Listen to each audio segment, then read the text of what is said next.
Hi, it's Dr. Fox, and this is the first of 3 videos. These videos are going to focus on people that trigger you, understanding your anger, and self-sabotaging. So I hope you'll check out all 3, and I hope you find them helpful. Please like, share, and subscribe, and leave comments. So let's talk about triggering people who trigger you. And we all have them in our life. And I think that it's important to recognize not only the strategies or things that these individuals do that can trigger you, but also your response. Now, in this particular video, we're going to focus on those triggering people that set you off. And what I want you to do is I want you to imagine that you have this button, right? We all have these emotional buttons that are inside of us. And people that we're close to or people that we grew up with, could be parents, could be siblings, could be old friends, whoever it may be, but they know where these buttons are. And I think when they're triggered, sometimes we make a bit of an assumption that they're hitting those buttons on purpose. And that can only increase our anger. But what we want to focus on is, they're not always intentional. Sometimes they absolutely are. Absolutely. And it's hard for us to make that distinction, whether they meant to do it or didn't mean to do it or whatever it is. And I think we use up a lot of our own energy that we can use to look into the situation, to try to understand those triggering people and what, they're going through, which helps us understand ourselves as well. Because we don't want to give in to those people, because often what happens, they have particular expectations of what we're going to do, right? That they're going to say A and we're going to do B. And what happens is it becomes this fulfilling prophecy.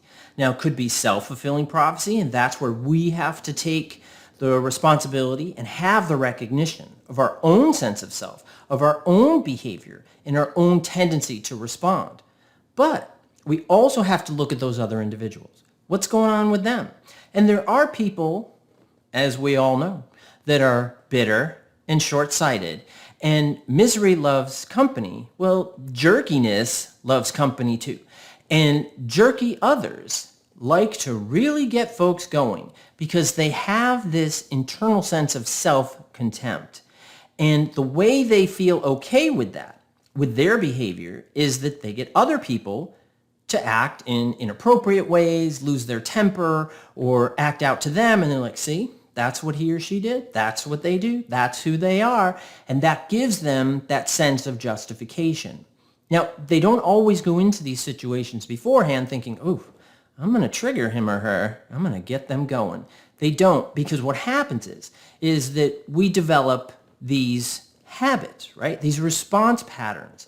And they're related to not only, of course, behaviors, but also beliefs and expectations. And we can control that. If we can look into those people and the comments that they make, and we know that it occurs, we can use our own sense of control to not fulfill their negative expectations and falling into it. Because when that happens, usually afterwards, a lot of my clients, they tend to feel a lot of guilt. They feel like they've lost opportunities. They feel like that they gave in to this person, because usually those triggering people get this sense of satisfaction, like, ha, I got you, or, yep, that's exactly who you are, and it validates that negative belief that they have of you.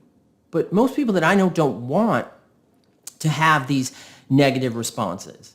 Most of the people that I know and work with don't want to have these negative, destructive tendencies. They want to do it differently.